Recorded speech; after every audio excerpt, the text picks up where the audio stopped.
Alternativas do governo federal para pôr fim ao conflito entre índios e produtores rurais é destinar as terras confiscadas de traficantes de drogas para indenizar os fazendeiros.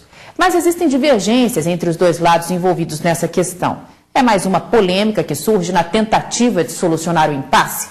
Vamos acompanhar agora depoimentos importantes de pessoas diretamente ligadas a essa discussão. Reportagem de destaque da edição desta segunda-feira, agora na tela para você.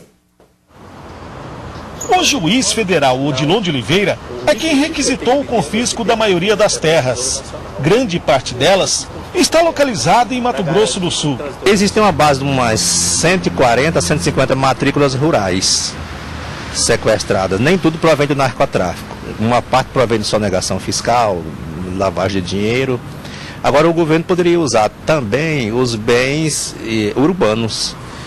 No caso, vender bens urbanos e efetuar o pagamento aos produtores rurais. Mas para destinar as terras confiscadas de traficantes para a indenização no conflito agrário entre índios e fazendeiros, Odilon de Oliveira explica: o governo federal precisa fazer ajustes na legislação existente. Existem alguns obstáculos de ordem legal e de ordem burocrática.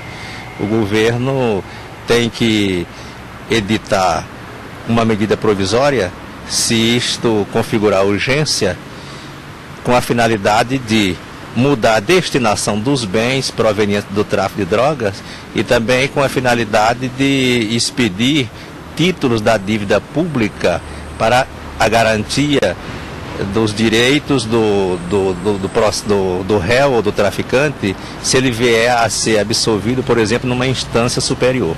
O presidente da Crisul e representante da classe produtora no estado é contra a proposta. Para Francisco Maia, utilizar os bens que pertenceram a narcotraficantes pode provocar a discriminação para um tema que precisa ser resolvido pela lei e discutido de forma ampla no Congresso Nacional. Já são alternativas, mas eu não acredito que seja a solução para o caso. O caso é muito mais complexo. E só vai resolver esse caso através do Congresso Nacional. Essa agora é a nossa batalha, nos mobilizarmos no Congresso e fazer com que aprove a PEC 215, ou a CPI da FUNAI, ou alguma medida mais forte, mais consistente, que definitivamente resolva essa questão. A Igreja Católica resolveu intermediar o assunto, que foi discutido ontem numa reunião entre a classe produtora e o arcebispo metropolitano de Campo Grande, Dom Dimas Lara Barbosa. O presidente do Conselho Indigenista Missionário, órgão ligado à Confederação Nacional dos Bispos do Brasil, participa das negociações junto com a Arquidiocese de Campo Grande e vê a destinação de terras confiscadas do narcotráfico como mais uma alternativa para pôr fim ao conflito entre índios e fazendeiros em Mato Grosso do Sul. É importante deixar claro que as terras do narcotráfico e as terras devolutas, elas não são de interesse das comunidades indígenas, uma vez em que essas comunidades possuem uma relação diferente com as terras.